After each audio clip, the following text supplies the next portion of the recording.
कानपुर में रेल हादसे में मरने वालों की संख्या 145 हो गई है। इस ट्रेन में बैठा हर यात्री अपनी मंजिल तक पहुंचना चाहता था, लेकिन किसे पता था कि मौत मंजिल के पहले खड़ी है।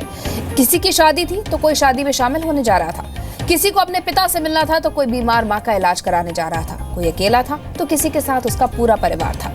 सोते लोगों के साथ मौत वाली साजिश किसने की और कैसे ये सफर चंद मिनटों में आखिरी सफर बन गया।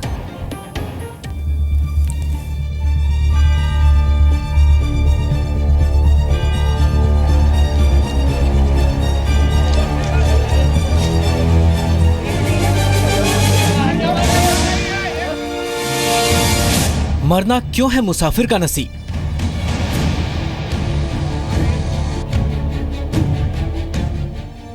दो साल की सृष्टि को इस सवाल का जवाब कौन देगा, जो इस अस्पताल में अपने मम्मी पापा के आने का इंतजार कर रही है। सृष्टि पापा, मम्मी और चाचा के साथ इंदौर पटना एक्सप्रेस से अपने घर अंबेडकर नगर जा रही थी।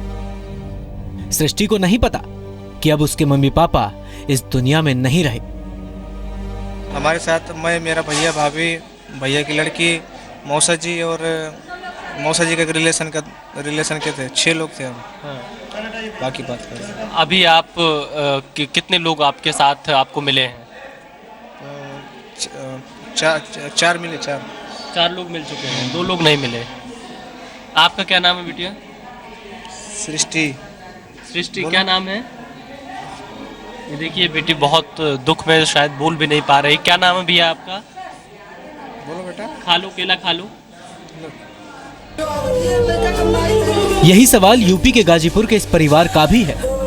इस परिवार में मातम पसरा है, रो रो कर बुरा हाल है। जानते हैं क्यों? ट्रेन हादसे में दूल्हा समेत इस परिवार के 5 लोगों की जान चली गई। हमारी सासू माँ, मेरी बड़ी जेठानी, मेरी देवरानी, मेरे देवर, सभी लोग ट्रेन से आ रहे थे। ट्रेन पलटी खा गई।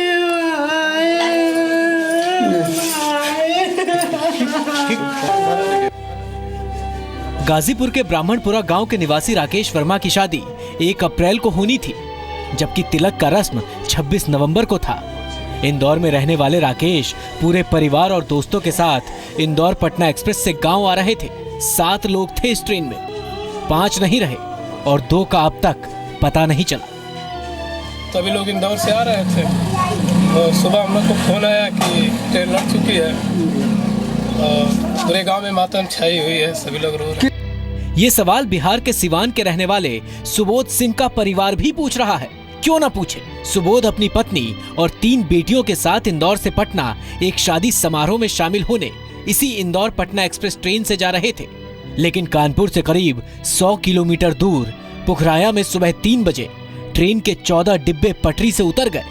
हादसा इतना भयावह था कि पीछे के कुछ डिब्बे पिचक्कर अपनी कुल लंबाई के आधे हो गए। हादसे की जगह पर कई लोगों के शवों के टुकड़े बिखरे पड़े थे।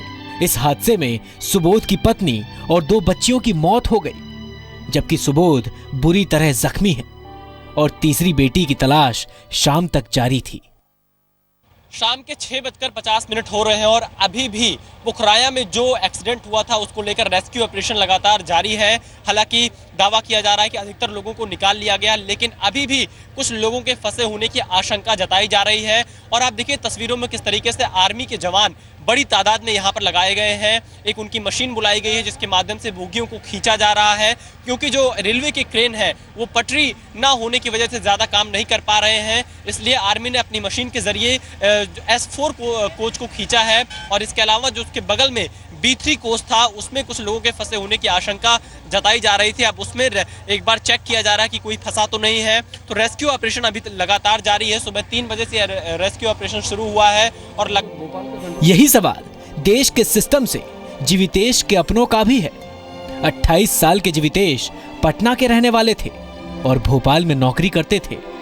जीवितेश की बहन को देखने लड़के वाले पटना उनके घर आने वाले थे, इसीलिए जीवितेश इंदौर पटना एक्सप्रेस से पटना जा रहे थे।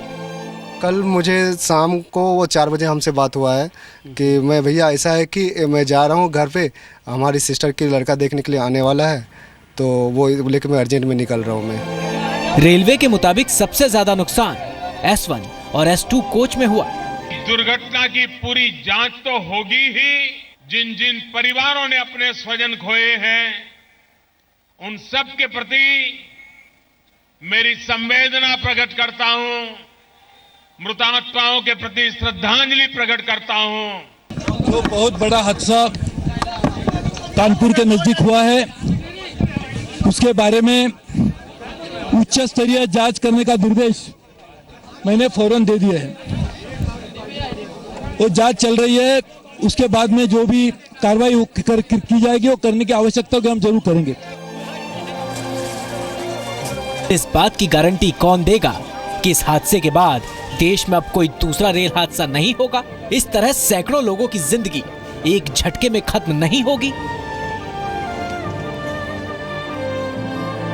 गाजीपुर से अनिल कुमार और सीवान से आकाश के साथ विशाल पांडे, जी मीडिया, पुखराया, कानपुर।